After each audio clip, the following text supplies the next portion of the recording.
there's a few different aspects of volcanology, and it's pretty easy to sensationalize it and think like, oh my god, death and destruction, which is always a challenge when you are a volcanologist. How do you balance the very real threat of life and property damage and death and destruction with the fascination and the wonder and the curiosity that comes when you're into science, and particularly when you're into science that is so dynamic? That would be volcanoes. So let's kick it off. I figured it is probably good to start with like who I am and how I do my work. I have done volcano research on land, undersea, and from the air. And I just like to show that usually when I give talks, to show people that the world of science is very broad. It is something that is, particularly field science, is very dynamic. And you find yourself learning skills that you never thought. I mean, I grew up in Colorado. Like scuba was not a thing we did. And now I use scuba and submersibles to do research. So you never know where it's going to take you. And volcanoes are everywhere, and even in some places that are unexpected. So it's pretty much as far as your mind can think, including off planet, there is something in volcanology for you. And so first we're going to talk about the danger, because that is the exciting part. And I mean, honestly, the whole thing's exciting, but danger is very real. And when you're talking about volcanoes, you are discussing something that a lot of people think looks like this image. It's basically, this is a part of a shield volcano. This is on Hawaii, which is where I did my first volcano research. And for those of you staring intently at the picture, I've got my cursor up. I hope you can see it, but if you can't, in the foreground of the image, right near the rim of this crater, there are a bunch of little gray dots. Those are instruments that the Hawaiian Volcano Observatory scientists and I helped install. And the little dots are about 6 feet high each, to give you a sense of scale, or 2 meters, because we are scientific. So this is the small part, the smaller crater that is actually a cinder cone that is on the flank of Kilauea volcano. This isn't even the main thing. So it's pretty impressive when you see it. And as you can see, there is some really fresh lava. The stuff that's reddish in the foreground is older than the stuff that is gray, silvery black in the background and to the left side of the image. And lava, when it's erupted, it tends to be a bit more grayish, at least Hawaiian style lavas. And that's due to the chemistry. And I don't want to go super nerdy on you, but I am available for questions later. And of course, I'll tell you how to get in touch with me at the end of this. So if you do have follow-up questions about, you really do want to nerd out, like, I'm happy to answer those. So basically, this is the very stereotypical view of a volcano, but even more stereotypical is this next image, which is from the first TV show that I ever did, which was back in 2015. We filmed it. It came out in spring 2016, and it was nothing to write home about. If you're like super bored and you've watched everything on Amazon, it's called Trailblazers. It's not the best, but the volcano stuff is really cool. And you have to pay attention not to what the voiceover guy says, but actually what I'm on the left of the picture, and then the scientist crouched around the metal box, the guy on the right, that is Jeff Johnson, who works at Boise State. So he's a good volcanologist. The guy in the middle was a Navy SEAL. And the volcano in the background is El Reventador, which is in Ecuador. And it's actually, fortunately, it's not a super dangerous volcano, because there's only a small number of people who live nearby. But it did, that cone that you see in the background that has the actual little eruption column rising out of it, that is tiny. All of those mountains in the background make up the caldera of the volcano. Word comes from cauldron, which is basically a pot. And the origin is Spanish. A lot of volcanology draws from different languages. So we get really cool German words and really cool French words and Italian words and Greek words. It's sort of a mishmash. But this whole thing was the volcano before. It reached up way higher and then it collapsed catastrophically, I think around 100,000 years ago, if I remember correctly. And now this little cone in the background is the baby resurgent part of the volcano. It's coming back. So volcanoes are constantly going through a cycle of destruction and creation, and then more destruction and more creation. And that's what makes them dangerous, is for a long time, in human terms, they can be very quiet. And then things go really downhill really fast. So this is another type of danger. This is a volcano in Indonesia, which is known as Kawah Ijen. And I have a really cool video from Kawah Ijen that I'm going to show you a little later on. But in this clip here, or this photo here, you can notice the color of the water behind me. And for those of you who are also into chemistry, when I tell you that the pH of the water there is 0.24, that is 4 times stronger than battery acid. Like, it is incredibly acidic, and it is the world's largest acid lake, and it is perched inside the summit of Kawah Ijen volcano. So this is also home to a lot of sulfuric gas, which is why I'm wearing that mask, the respirator.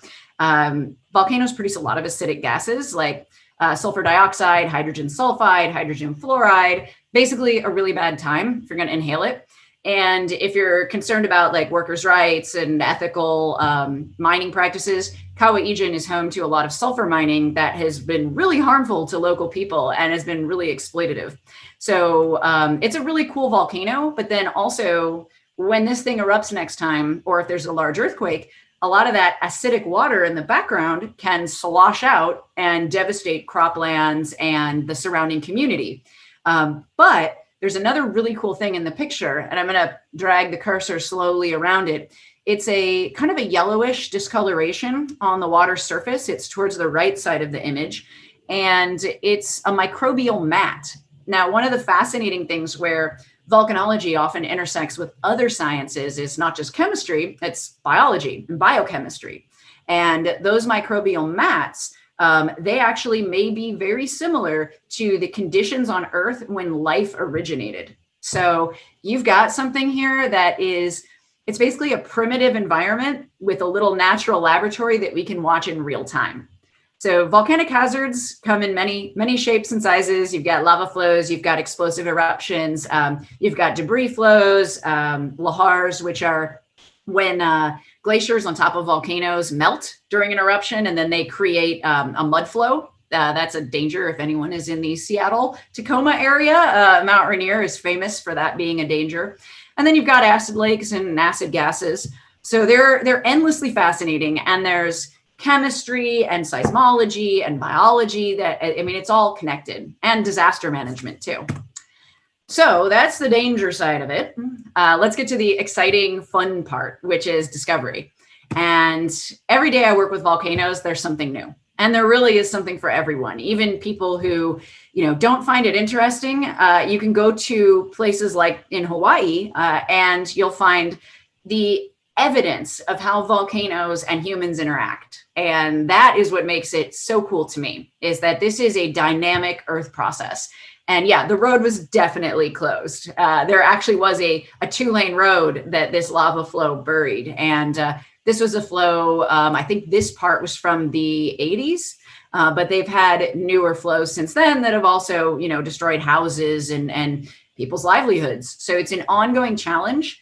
And a really interesting thing about volcanoes is that around the world, 500 million people, 500 million, live in the shadow of active volcanoes. So this is something that's not like esoteric. I mean, it may be if you're in Kansas, fair. But it's sort of like in Kansas, you've got tornadoes.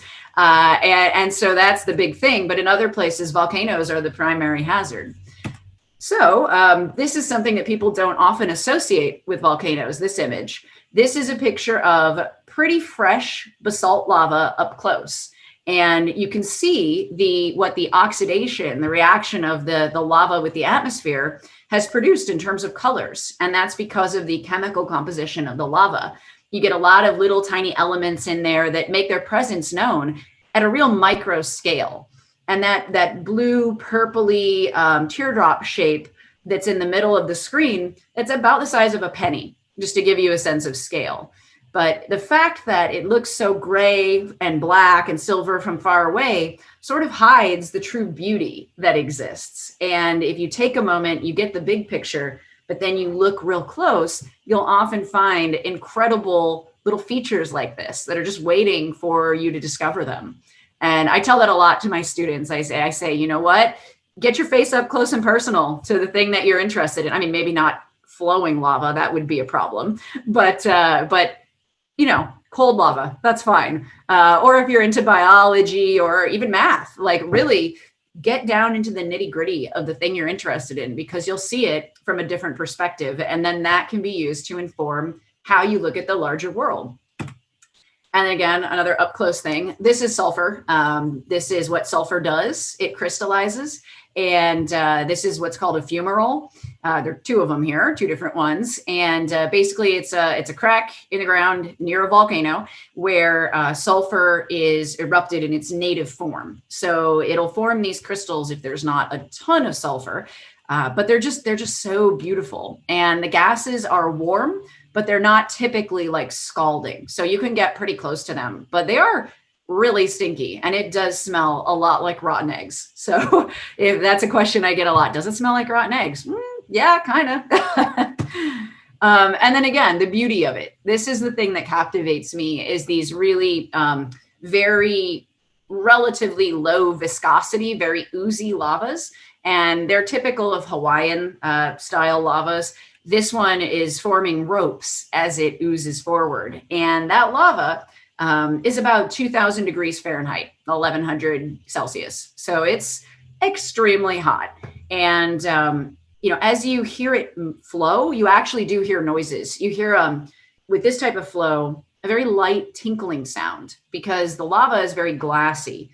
Volcanic glass, is obsidian in one form, but it can also form these beautiful teardrop shapes. It can get blown by the wind into something that looks like hair and is known as Pele's hair, after the Hawaiian volcano goddess.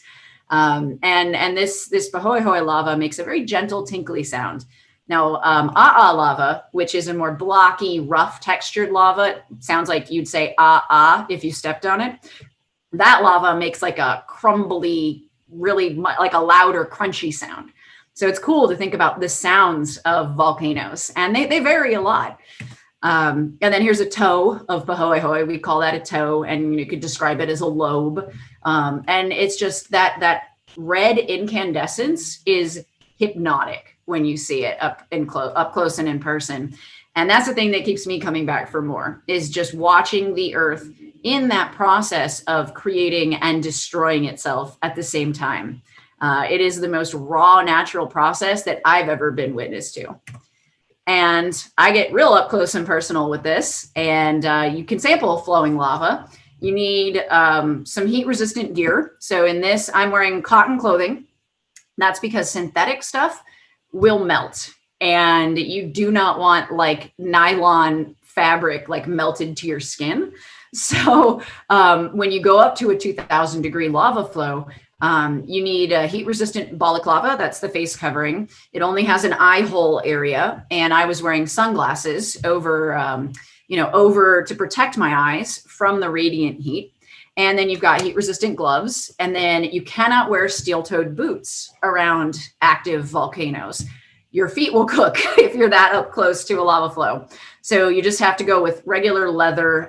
Even those synthetic hiking boots, I really wouldn't do it. I stick to all leather work boots, and they've never done me wrong. But you go up to the lava, and this is the first stage image where you stick a rock hammer in there. And a rock hammer is a geologist's best friend. So it's not like a normal hammer that you would use to like hang pictures or just around the house. Those hammers have a handle, and then they have a head that's separate. And usually the handle is like wood or plastic, and then the head is metal. On a rock hammer, it's all one piece, and it has a rubber grip on the bottom. And being one piece means that you can hit rocks, you can sample lava, and the hammer won't break on you. It won't fail. And so you can stick it into, it's real high tech, right? You walk up to lava, you stick a hammer into it, and then you'll see in this next image, when you pull it, it's a little bit blurry, but you can see that the lava pulls out like taffy. And you have to do it very quickly because the radiant heat is literally drying out your eyes while you do this. So for me, I mean, I will never forget the first time I did it, because you walk up there and you have to shield your eyes with your hand. So I've got my heat resistant glove and then my sunglasses on, and I can still feel my eyes dehydrating. And if you want a sense of how hot 2000 degrees is, basically, if you have the broil setting on your oven, it'll be about 500 degrees Fahrenheit. This is 4 times that. You know, I mean, you're math people. I don't need to tell you. It's incredibly hot. And I don't recommend getting that close to your oven anyway. So save this for the pros. But if any of you ever do get the chance to join a volcanologist on a sampling trip, you'll feel it. Even when you're 20 feet away, you can feel how hot it is on those flows. They do take a while to cool and harden. And the flow that I'm standing on while I sample this other flow was about 2 weeks old. So this is some of the youngest Earth on the planet. And being up close to it is something, it's a whole body experience. And that's why I love fieldwork, is you really do. You get the sights, the sounds, the smell, the touch. You get a taste too. I mean, trust me, you can taste the sulfur in the air if you're around a fresh fumarole, things like that.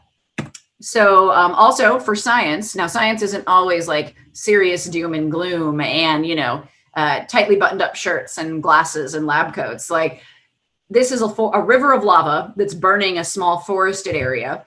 And I said, well, it's science. I should go poke it with a stick. So we have fun too. And I went up and poked the the river of lava with a stick. And as you might expect, the stick caught on fire. So, you know, for science, I had to poke it with a stick. So we do have a lot of fun when we go out there and we do work too. So it's a balance, just like anything. Also, you get into some really weird situations. This was a vent at the summit of the world's largest volcano, which is Mauna Loa. The name means long mountain in Hawaiian. And Mauna Loa is from the base of it underwater to the summit, almost 14,000 feet above sea level. It is larger than Mount Everest. So it is a massive, massive volcano. The lava that I'm in that hole on the left picture, that lava erupted in 1984. So I am 2 years older than that lava. And it was, you know, I sent the photo to my parents because this was my first work on volcanoes and they wanted to see what I was doing. And my mom wrote back in all caps, "Where is your safety harness?" And I'm like, yeah, no, we don't need that for this. But in all honesty, the hole below me, we have no idea how far it goes down. We just know that it was a conduit for lava, well, magma, to reach the surface and erupt and become lava. It's magma when it's underground. It's lava once it's erupted. The picture on the right, I'm there at a week-old flow. That's a different kind of lava. It's called Toothpaste Flow. It's a bit more viscous, more sticky. So it doesn't make those pretty ropes like the pahoehoe. It tends to clump together and have a lot of striations on the surface. And of course, the chemistry of the rock changes depending on, can be on the day. Lava goes through a whole life cycle. There's mature lava, immature lava. You can nerd out on it for basically a lifetime. So this is also an idea of like the vistas that you get. This is me sampling gas from a fumarole. And this one actually made the shape of a happy face. I'm sampling, I've got the tube in the mouth of the happy face. And this is right at the rim of Kilauea's summit during the 2008 eruption. And if you've been following it at all, Kilauea had a summit eruption from 2008 until 2018. And then the magma all drained out from the summit. And then there was a big eruption on the side of Kilauea in some populated areas. And then that stopped and it was quiet for a couple of years. And then in December, it started up again, or the end of 2020. So now there's a new lava lake in the summit again. So there's a lot going on. This stuff is real. It's active. It's all over. And of course, you got to make a lava angel every now and then. And when you take the helicopter, you have to wear a flame retardant helicopter jumpsuit. But while you're waiting for your ride, feel free to have a good time. So, and then of course, you got to take time to contemplate what it is you're looking at. And that I was looking down into Kilauea's lava lake about a month after that one started in 2008. And it's a pretty good time to take stock of your place in the universe. So some of it is purely for the science, but some of it really is, how do we relate to the world around us? And how do we see ourselves fitting in with something that is so immense and so ancient, but also still relevant every day to so many people?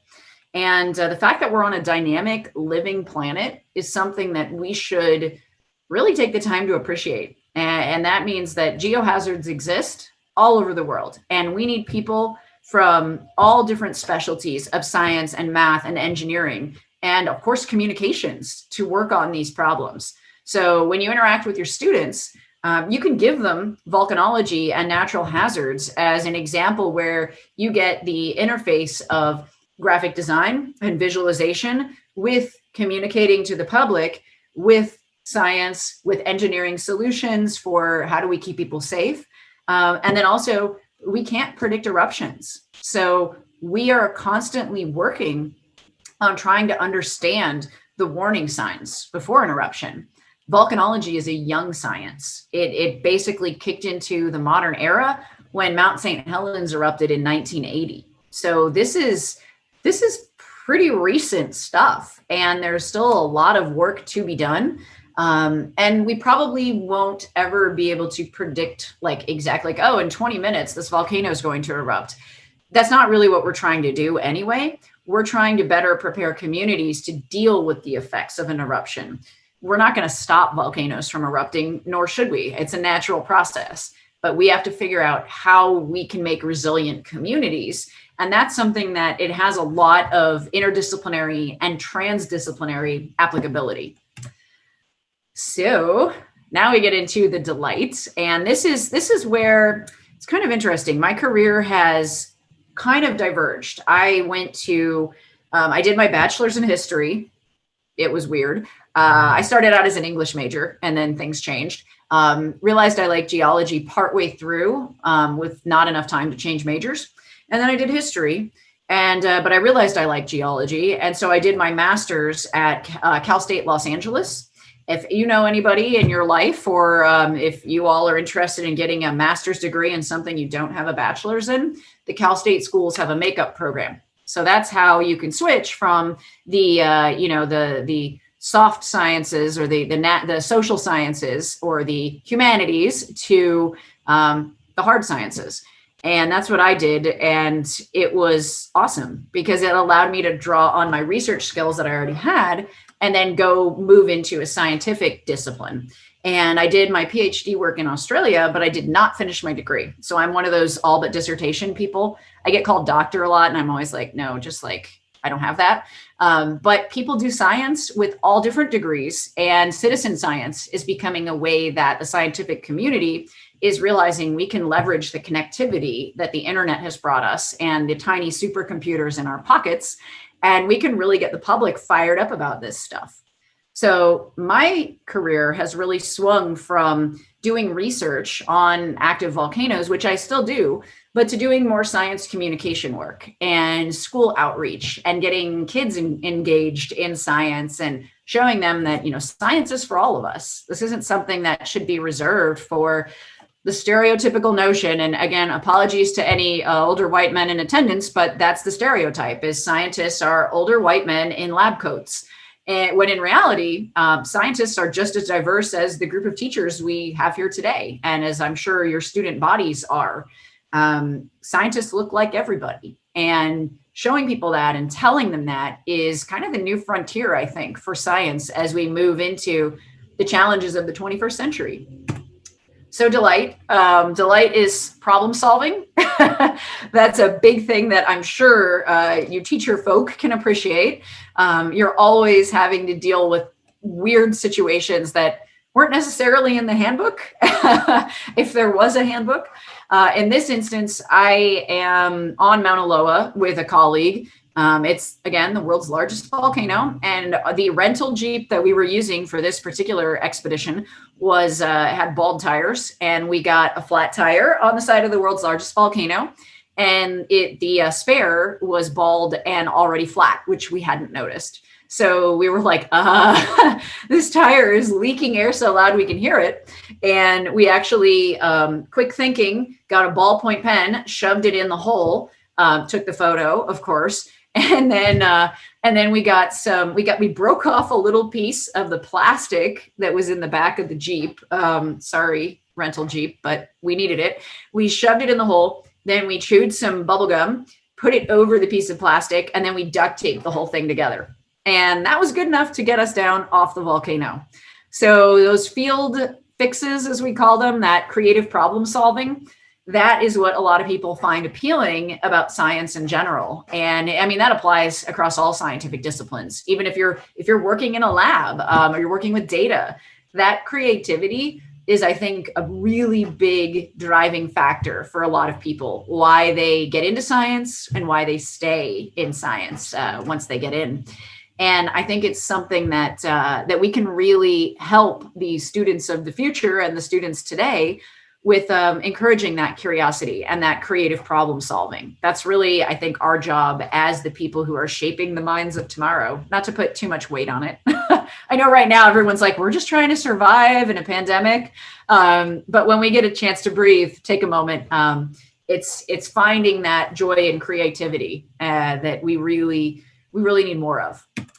And of course, you can't help but delight in something like a volcanic eruption. And this was just a particular beautiful moment. The weird stick in the right front was we were filming a TV show. That was like our command center that we put tarps over sticks that we got from the forest. It was quite the production. But this volcano erupting, I mean, no matter what you're doing, no matter how many times you've seen this stuff, the ground rumbles, you feel it resonate in your chest, like your rib cage, actually, you feel the resonance of the eruption because it's very low frequency. And actually, fun fact, for math nerds here, there's a whole new emerging field of volcano research. I say new, but it's like 15 years old now, but it's called infrasound. And it's basically sounds that are below the range of human hearing. So like if you think of bats and whales, I mean, they produce sounds that are oftentimes higher than what we hear. Volcanoes produce sounds below what the naked ear can hear. But when we put out sound collection arrays, we actually are able to then record the infrasound and put it back up into a range that our ears can process. And it sounds like Sauron talking or something. I mean, it's a very rumbly, growly, deep, throaty noise. And it's the bowels of the earth talking to us. And it's cool because you can actually feel it with your body, but you can't hear it with your ears. I mean, you'll hear the explosion of an eruption like this, but you won't hear the infrasound noises. And then you can Google that later. I mean, look up volcanic infrasound and have a listen and show your kids. Like, it really sounds like the earth is talking to us. And in a way, it is. So finding new ways to get more information about these eruptions. I mean, maybe someday we will be able to use infrasound to create warning systems for imminent eruptions. And that would be absolutely fantastic because we could save some lives with that. So there is cutting edge research. And of course, infrasound is heavily dependent on understanding math. So that was the long point I was making, which is that you can be an audiophile and a math nerd and work on volcanoes. And you can be a lab person or a data person, and other people can go and collect the stuff from the field, or you can go collect it from the field. So and also we're getting much better about acknowledging the fact that scientists with disabilities make huge contributions to the science. Some of the most capable scientists I know are scientists who are hard of hearing or who have who are physically impaired. So I know a good scientist who's a hydrologist who is in a wheelchair, and she is one of the most field capable scientists I have ever seen and worked with. So don't let your students think that they are limited if they have a disability, because there is something for them, even in the rough and tumble world of volcanoes. It's there. And then also, this is just, I mean, you deal with gas, you deal with really cool stuff. This is the fireworks back to Kawaiian volcano.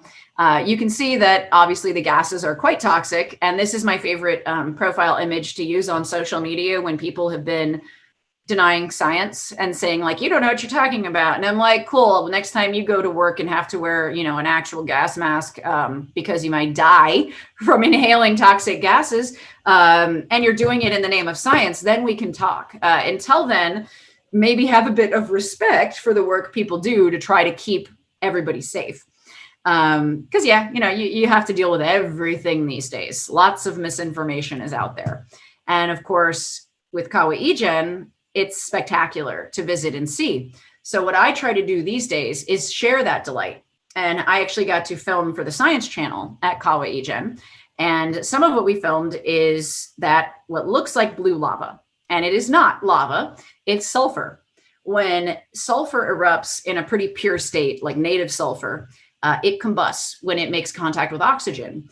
And so it doesn't oxidize like iron-rich stuff does. It basically burns, and the flames it produces are electric blue. So that has not been altered in any way. That image is the color that you would see in person. It's just this riveting neon blue. And I have a video of it here, and hopefully you can all see and hear that. 20 feet from the blue fire of Kawaiigen volcano. Burning sulfur. Absolutely incredible. So that's Kawaiigen and my goofy little narrative that I did. The Science Channel show that this was on is called What on Earth? And What on Earth has a lot of experienced scientists, and then they have like journalists, and the commentators they range in scientific proximity. Like some of them more write about science or are like enthusiasts, and some of them are actual scientists. The ones they send out to places like Kawaiigen tend to be more like actual working scientists. But the way that Discovery filmed this is just amazing. So if you want to see much higher quality of the blue fire of Kawaiigen, it's a really good place to look. And I think if you Google like Science Channel, What on Earth, Jess Phoenix, it might come up as one of the videos that you can watch. So then that's the other thing. I did run for Congress, as Constance mentioned in the introduction. I was not expecting to. It was not something I was like wanting to do. But in the lead up to the 2016 election, I and a bunch of my colleagues got really worried about what would happen to funding for scientific research, for climate change, for natural hazards work. And climate change really is the central driving thing because climate change is a threat multiplier. So I'm sure some of you are familiar with the concept, but for anybody who isn't, a threat multiplier is really anything that compounds problems. So it's kind of like a cascade. So when you have like climate change on top of homelessness, climate change on top of floods, wildfires, tornadoes, earthquakes, volcanic eruptions, political unrest, you name it, everything gets worse because climate change is in the background of everything that we're dealing with. So I kind of said, well, I don't mind talking to people. I did major in history, so I've got a good sense of the political evolution of Western democracy. And my parents were both FBI agents, and they're Republicans, go figure, but I ran as a Democrat. But they showed me through the work that they did when I was a kid that serving your country can be a really important thing. So I said, well, I'm going to run for office, having never held political office. And it really did. It got a lot of coverage, and like NBC did a video on it. And then, of course, everyone made puns about, scientists erupt in protest. So it was basically Trump got elected. I didn't know what to do. I gave a talk at the Natural History Museum of Los Angeles in January, a couple days after Trump's inauguration.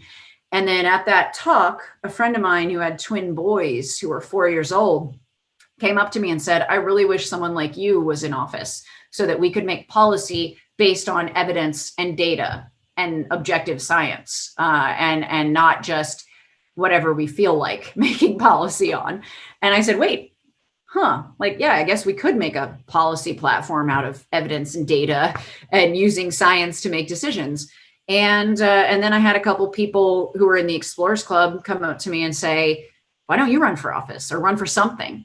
And then I realized that in my area, the congressional representative is a climate science denier. And I said, we can do better than that. And so I ran against him. I didn't win my election, as any of you who may know me from that are aware.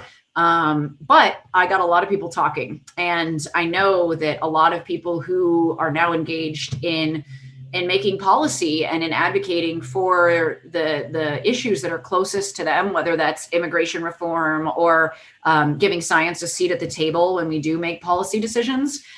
Those people, a lot of them have said, your run showed me that I can engage with this. And I always tell people, be careful. The scientific method is not political, but science is, because the funding decisions that are made depend on what party is in power. So if you have a power that is a party that's hostile to science and power, then you're going to see things like the problematic COVID response, where we didn't use evidence and data to guide the response and the rollout. So you may end up doing something random with your career, a little bit random, definitely not what you expected. And so for 18 months, I didn't get to do any scientific research. I had to take a break from the environmental nonprofit that I founded and run, Blueprint Earth. And I got to talk to a whole new audience of people. And I never claimed to be the be all end all representative of scientists. We're as diverse as anybody, like I mentioned before, but we can engage politically. And as long as we're using evidence and data to support our positions, then tell people what you see, tell people what you're noticing from your work.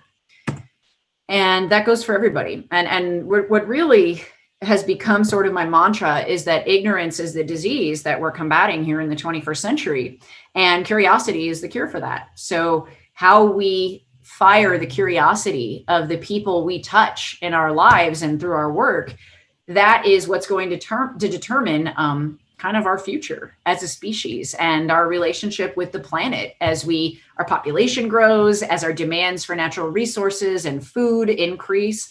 How do we share this space with the creatures and with the natural processes that are here and that are part of it? And then, of course, somebody made this cool cartoon of me saying, I want you to science. It's like the new Uncle Sam. And then he made it into a whole series of things with like Neil deGrasse Tyson, with oh my gosh, like I think Sylvia Earle, the oceanographer, Isaac Newton. Like he put all these like new and old scientists into these posters, and it's super cool. But I'm always like flattered that he did that for me. And he made the volcano look realistic. It's not just a pointy one. That's what everyone thinks of, is the pointy volcano. But they look like all different things. There's all different morphologies, as we say. So this is a representation of what I do in my outreach work with Blueprint Earth. These are some of our scientists having a good time in the field.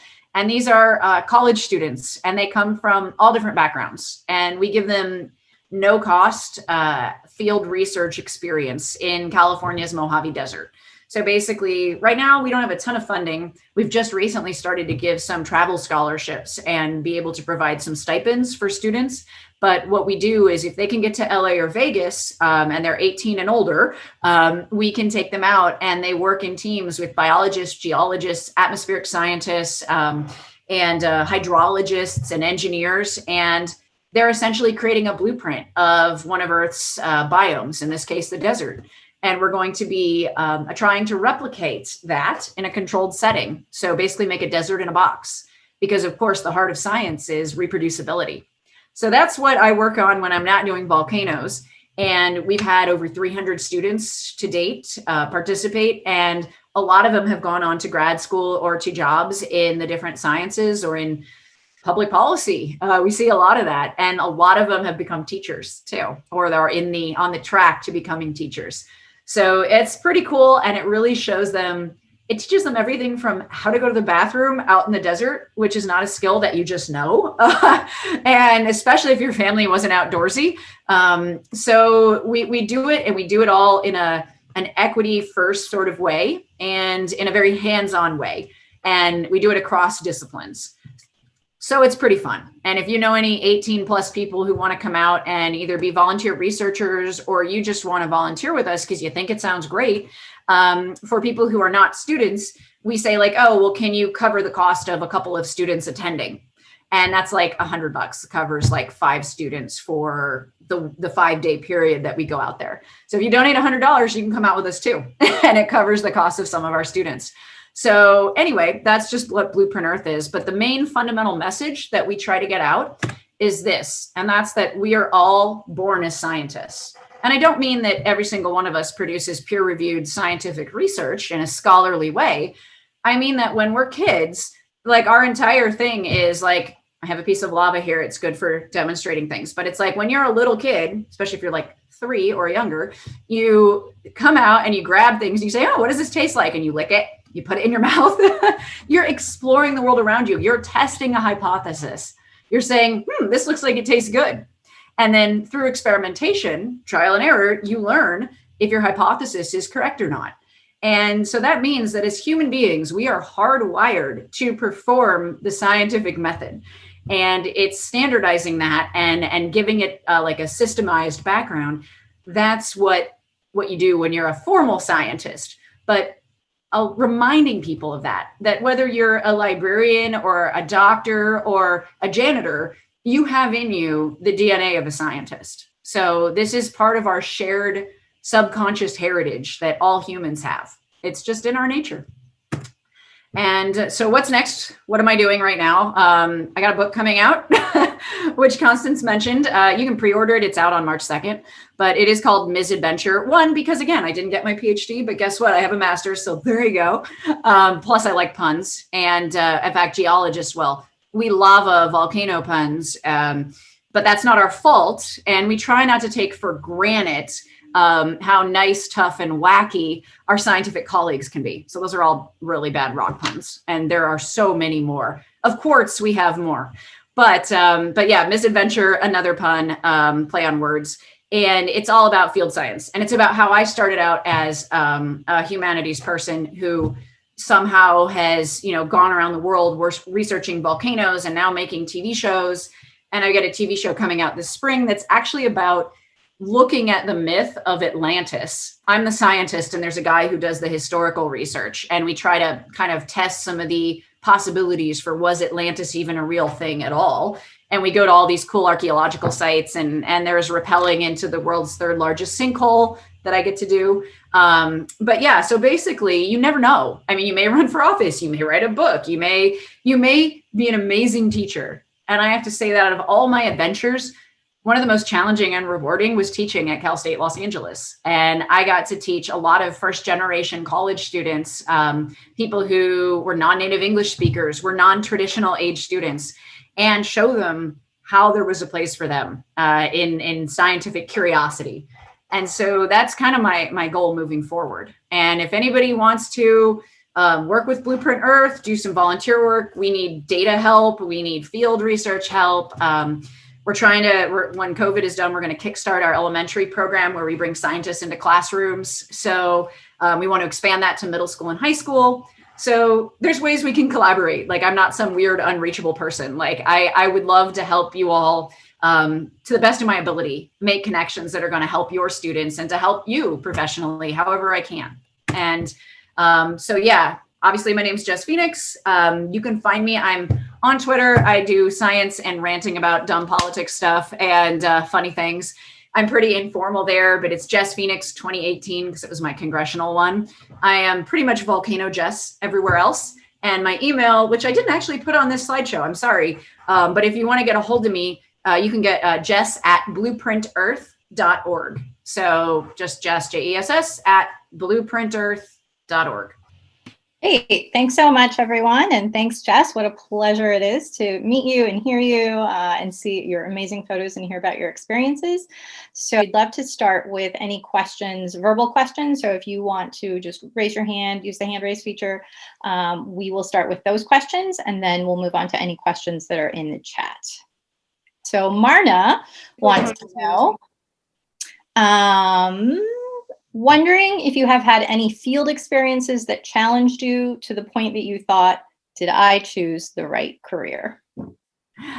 Yes, many. My very first time I did research, I had taken one geology class in college, and then I went to Smith in Western Massachusetts for my undergrad. And I took a course at Hampshire College through their 5-college consortium they have.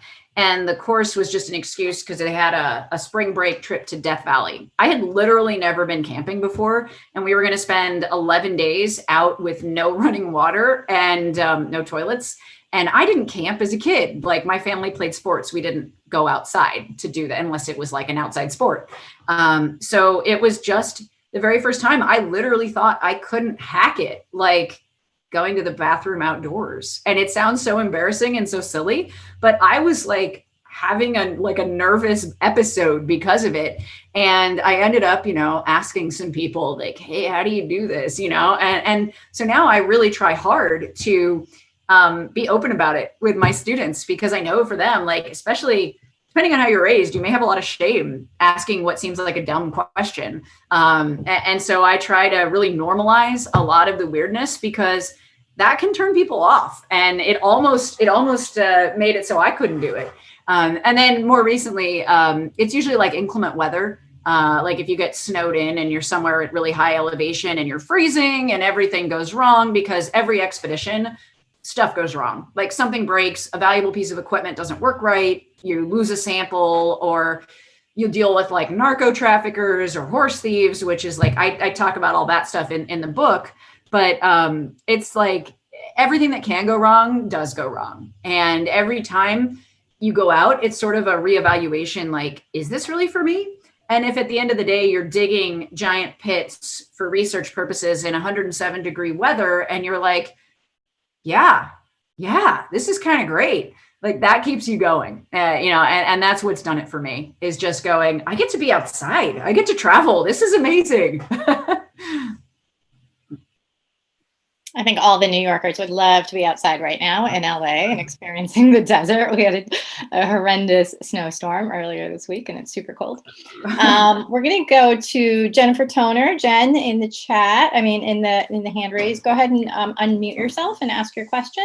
Hi, my daughter has a question for you. Hello. I saw your show, and I was wondering, when's the last time you've actually been on a volcano? That would have been in October of this year. And I got to go to Mount Etna in Italy, Sicily specifically. And Mount Etna is a super cool and super dangerous volcano. It actually is dangerous because the part of the volcano that hasn't collapsed in a long time wants to collapse right now. And when that collapses, the volcano will slide into the ocean, at least part of it will. And that could cause a tsunami that could kill a lot of people. So Mount Etna is one of those sort of like surprise volcanoes where they have to keep their eye on the lava and the eruptions, but they also have to watch out for other dangers. Wow, that was really cool. Thank you. Sure. We love getting family members involved in questioning. Juan, we'll go to you. Go ahead and unmute yourself and ask your question. Hi, Juan here. Juan here. Thank you for being here tonight. That was very amazing. And I just wanted to ask you about just like if you're going through all these different places in the world and studying volcanoes, but I just also wondered about just the people who live around volcanoes and what you actually that has been part of your research, and what kind of things have you heard about, like the relationship between people and the volcanoes that you find fascinating or interesting. I'm really glad you asked that one, because it is such a worldwide thing. Volcanoes, they're everywhere. And one of the things I learned really early on, because my supervisor, when I was at the Hawaiian Volcano Observatory, he was half Puerto Rican, a quarter Native Hawaiian, and a quarter English. So he had sort of an interesting cultural background. And being part Native Hawaiian, he taught me a lot about the local customs. So I learned early on that when you work on volcanoes, most of the time there is a local tradition about whether it's religious or spiritual. There's something that's built up around basically every volcano that has an indigenous population nearby. So as a result of what he taught me, I have been really conscious of, one, not trying to be like white savior parachuting in, because that's sort of the image that has been portrayed in a lot of TV shows about science, and, whether they're, Indiana Jones or actual like more documentary style. So I try to always include now local scientists, because the local scientists have the best expertise on the volcano. And so I try to also bring up whatever local deities were present in the minds of and the traditions of the tribes that were there traditionally. So, for example, Kawa Ijen, it's in Javanese, the local dialect there. The name means the lonely one. And Kawa Ijen is actually an entity that lives in the volcano. And I thought that was really neat. And so I always try to be very aware to learn what the local traditions are around the volcano. And even if it's not super strict these days, it's still important to know the history, because that gives you a context for what's the relationship the people nearby have had with the volcano over time. And how is that going to inform, like, are the people afraid of the volcano? Do they fear, do they just fear it, or do they respect it? Do they understand it's part of life, or do they want it gone? So that really does help with how we approach, as scientists, how we communicate to the public about the different hazards and about possible solutions. Thanks, Juan, and thanks, Jess. That's so great. I know so many teachers in our community are really trying to integrate the role and knowledge of Indigenous communities in their classrooms. Robbie, we'll go ahead and go to you. Go ahead and unmute yourself and ask your question. I actually have another 7-year-old who wants to ask a question. I want to ask, what's the scariest thing that ever happened to you on a volcano? That is a really good question. And it's important, right? Because volcanoes have so many different dangerous parts to them. I would say I was working on a volcano in Ecuador, and the volcano was erupting. And at one point, there was really dense fog and gas. So the gas was from the volcano. The fog was because we were right near the Amazon rainforest. So we couldn't really see where the eruption was happening. So we'd hear the big boom, and then we had to do math. We had to calculate how long it would take any lava bombs, like big chunks of rock. They can be, as small as like a penny, or they can be as big as a minivan. And they shoot out of the volcano, and they go 190 miles an hour. So we needed to do math to see, okay, from the time of the boom, we can't see the danger, but how long do we have to run and hide behind a big rock to try to protect ourselves from these falling lava bombs? So that was something where it was actually really cool, because we could use math to try to keep ourselves safe. Nobody got hurt, but it was definitely a time where the possibility of getting hurt was really very strong.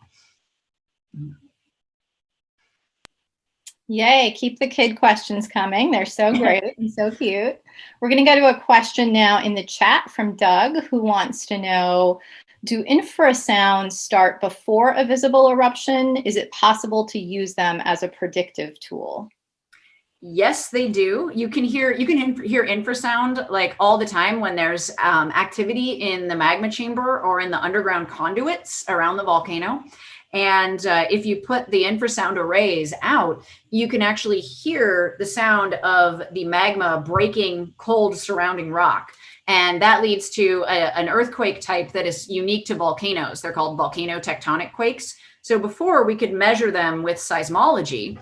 And now we can use infrasound to start to build our understanding of what's a precursor to an actual surface eruption and what is just underground movement that's going to stay underground. So it's something that's still being developed, and it's a possibility that we can use it to help predict eruptions in the future. But I don't know if it's ever going to be like dead on 100%, but it's something that it's got a lot of possibility. Great, thank you. And thank you also, Sabrina, you had a similar question. We'll go to another question from the chat. This one's from Anika. She says, I'm from St. Vincent and the Grenadines, and currently we are experiencing an effusive eruption. What advice would you give to people living in close proximity? Really good question. Yeah, the Volcano Observatory down there, those folks do some great work. They are at the cutting edge of some of the work about hazards. So effusive eruptions, that's the oozy, runny kind, like you saw me sampling in that photo. So it's like a Hawaiian style eruption. With that sort of eruption, you really want to make sure that you understand where you are located in relation to the hazard zone. So for that, look at the local observatory, the local government's guidance on current hazard maps, and then pack stuff in advance if you're in an area that could potentially be threatened by the lava flows. Lava flows move pretty slowly. You can outwalk them if you walk rather quickly, even the fastest ones. So it's not something where it's like you're going to get trapped in the lava and get, like covered by it. It's more that your house could burn down. So do like what people do around areas where there's wildfires. Have a kit, like a go kit. So have something with flashlights in it, with food for 3 to 5 days, with clothes, with any medicines that you need to take with you, pet food to bring your pets, and then have a plan for where you meet your family. Like if you were separated from them and the lava flow was advancing on your home and it was unsafe to go back, have all that equipment ready.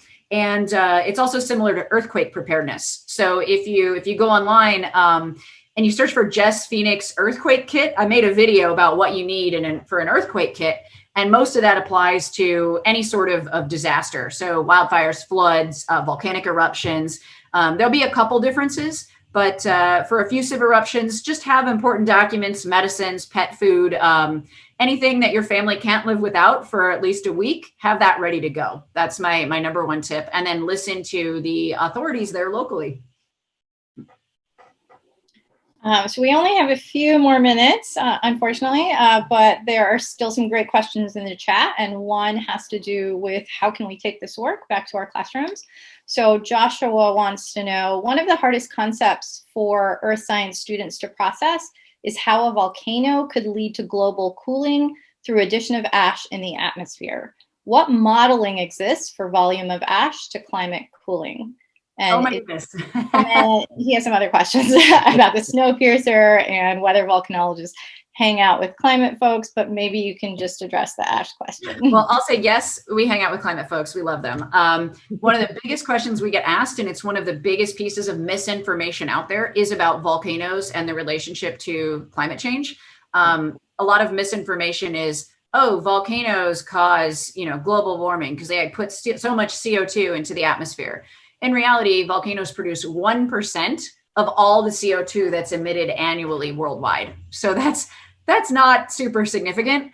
And volcanoes, it is the particulates that volcanoes eject out, because ash, volcanic ash, is not soot like in your fireplace. It is pulverized rock fragments, and it's got a lot of glass components to it. So when those get thrown up really high, miles into the atmosphere, it blankets the earth and leads to cooling, because the sun's, rays don't penetrate the same way as if they're unobstructed.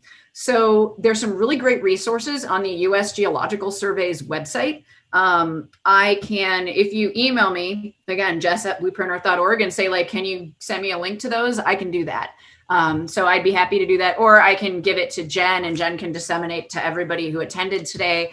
But USGS, they have some fantastic educational materials that can be used for everybody from grade school to adults.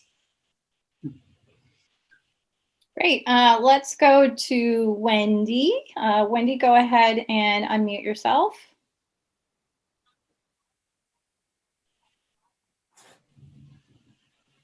Okay, maybe we'll come back to Wendy. Might be having some technical issues. Amani, do you want to go ahead and ask your question? Sure, I have a few things to say. Number one, I'm sure that I'm not alone in geeking out about volcanoes. It's since we were little kids, it's volcanoes. Yes, we come running. Number two, I think you have an awesome name. Was that was that your original name, or did you change it? Because it's really cool. Phoenix, rise from the ashes. Number 3, one of the most iconic or memorable things for me growing up was watching Dante's Peak. And of course, we know Hollywood, how true they are, right?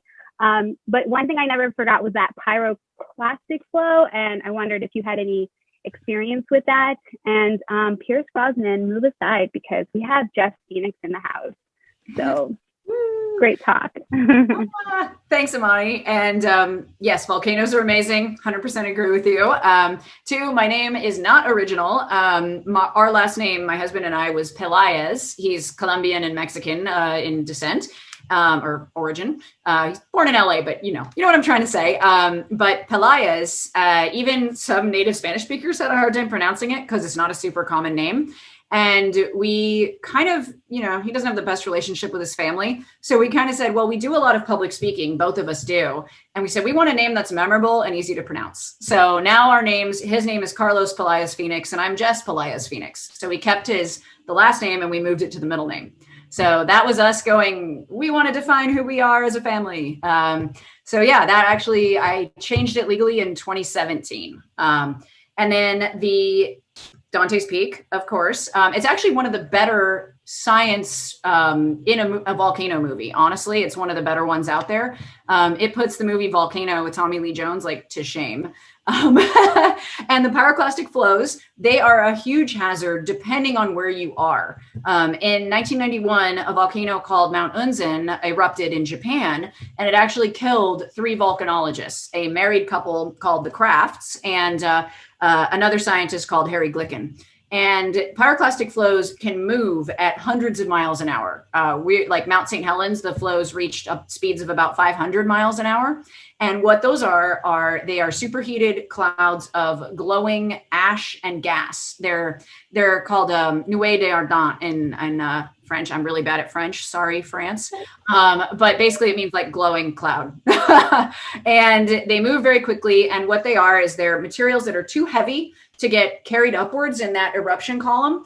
And those pictures of El Reventador in Ecuador erupting there were pyroclastic flows going down the sides of the volcano with every single one of those eruptions. It's just they were small ones.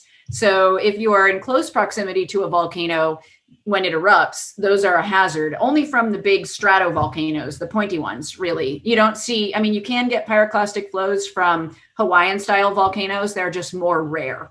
But yeah, there's something to be really cautious about because some of these rocks that are getting ejected are big. And in one of the Jurassic World movies, Chris Pratt outruns a pyroclastic flow. And there's somebody interviewed me for, I forget what publication, I think it was New York Post about that. And I'm like, you cannot outrun a pyroclastic flow. So if anyone ever asks, you cannot outrun them, you will die. Great. Thank you so much, Amani and Jess. We are going to have to wrap up with this last question. I think it's a good one. Chris in the chat wants to know, what are some of the big unknown questions in volcanology? And Jess, what are you personally most interested in finding out? And perhaps you can squeeze in, how do you get funding for your research? Okay, big unknowns are one, basically, is how to predict eruptions. Like, we can't do it. So it's really like, how can we understand more about what volcanoes do? And it's very difficult because every volcano has a unique individual personality. They all act different. It really is not hard to see why in the past people thought that there were living entities associated with these volcanoes, or that the volcanoes themselves were alive, because they act like they have a temperament sometimes. And there really is no one size fits all. I mean, even Kilauea's different eruptions from year to year can change dramatically in terms of how they behave, what kinds of lava are erupted, what the dangers are. So it just figuring out how we can, I guess, predicting eruptions would be great, but more realistically, how can we best communicate volcanic hazards to people to keep them safe? I'd say that's our biggest goal right now in volcanology as a community. And the second question was about funding, I think, second part of that. And so funding for my research, it will come through various organizations like National Science Foundation, National Geographic, US Geological Survey. And with Blueprint Earth, we're at that stage where we've been around 7 years now. So we're moving from small grants and individual donations, which we get a good amount of, to larger grants, like medium and large government grants is kind of the part where we're transitioning to right now. And I don't remember the last bit. I know there were 3 parts. I'm sorry. The third part was just, what are you personally most interested in? Which I think you've answered. For me, I love the social aspect of volcanology and understanding how the community is affected by volcanoes, how they deal with them, and creating resilient communities. But from like a purely hardcore science nerd standpoint, like different types of lava flows are my jam. Like that's what I do. And that's what my research emphasis has been, is lava flow morphologies. So it's the different shapes lava can make, the different forms it can take, the different hazards it creates, and how that's controlled by like the slope of the volcano, the viscosity of the lava. That's really what, if you let me geek out and left me to my own devices, I would make like special categorizations of undersea lavas, on land lavas, lava that gets erupted under ice. I mean, it's infinite. That all sounds wonderful. We'd certainly love to have you back. Thank you again, Jess Phoenix, and thanks to all of our teachers who are here this evening with your great questions. Thanks for giving us a little warmth during this week of chill. And I want to remind everyone that the catalog has opened. We're really excited to see you all over the coming weeks and months in our spring courses. And our proposal period is open through mid-April. So this is a great time if you want to learn more about volcanoes, or you want to share more about volcanoes with the rest of the community, that you could put a proposal in, and it might be a course next year. So thanks again to Jess, and thanks to all of you. Have a wonderful evening and a wonderful weekend.